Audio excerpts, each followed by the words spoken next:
Good afternoon, and I am from the School of Medicine, and that was kind of a little interesting talk. I'm actually have the certificate in GIS, and as part of the certificate program, one of my classes, we did do an activity doing that, and it does take a lot of time to convert those maps in ArcGIS. So it's kind of neat to see from an expert, professional, how that's done, because I'm sure mine looked nothing like yours.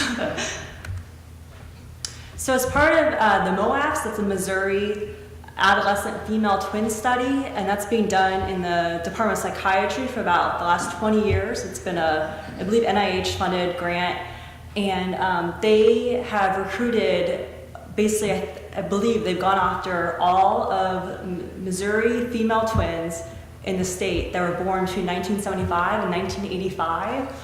And they were recruited in adolescence, so about 14 to 18 years old, with a median age of 16, into the study. And they're looking at development of drinking habits, looking at the mothers as well as the children, and developing alcoholic tendencies, and being able to look at, you have twins have the same genetic information and developing these issues. So they do this by doing some telephone interviews, as well as self-reported interviews over time. I believe they're up to about 7 waves of data. So where my group comes in, we now have a now-funded grant, R01, looking at incorporating in neighborhood effects, so things like alcohol outlets, the number of convenience stores, grocery stores, anywhere that sells some kind of alcoholic beverage, and then looking at that in their area, as well as looking at where they're living or where they were born. Is that a rural area, urban area? Liquor law violations, things like DUIs, public intoxication, crime rate, just general crime rate for the area, and alcohol treatment facilities. So are there resources available for them to be treated for these issues? And then again, looking at the onset and development of age of first use, intoxication, consumption, they have alcohol issues. So they're asked these questions throughout the whole study. And then, of course, other related problems. So we have started geocoding the birth addresses for this group. We also have the addresses, each wave. Eventually we'll get that data to geocode to be able to assign demographic information.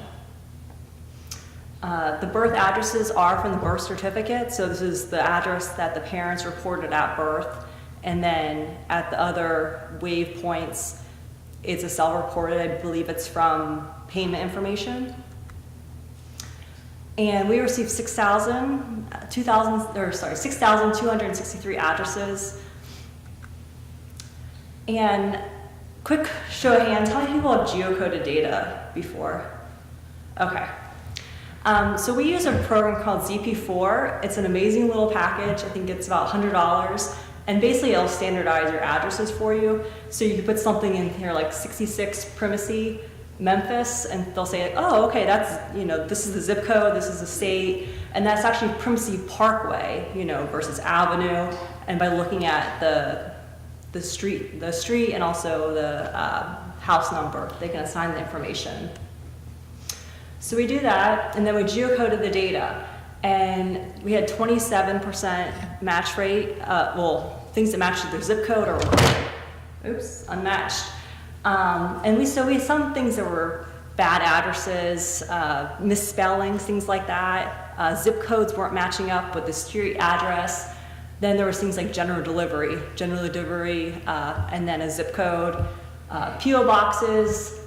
And then we had a large proportion of rural routes. Like I said, these two are recruited from all over Missouri. Well, as we know, Missouri has a lot of rural area. So for the bad addresses, just for our own preference, we exported those into SAS just for a data management end of it. And we use Google Maps usually to assign the closest address. We had a lot of trailer parks. We were able to Google some of those, find out where they were located, and put in a street address. Some of them, for some reason, ArcGIS didn't geocode them, and we were able to use Google Maps or Google Earth to assign XY coordinates, and we were able to just manually enter that in. USPS is great that you can go on their website and type in a street address and it'll give you the zip code. Sometimes people were not entering a correct zip code, maybe their mail carrier knows them, things like that. They were able to correct them, in the mail, but maybe they're not being able to pick up on ArcGIS. We were able to correct things like that, as well as cities matching up with zip codes. Just general area knowledge. Some of the streets have changed over time, so we were able to import in the corrected street address.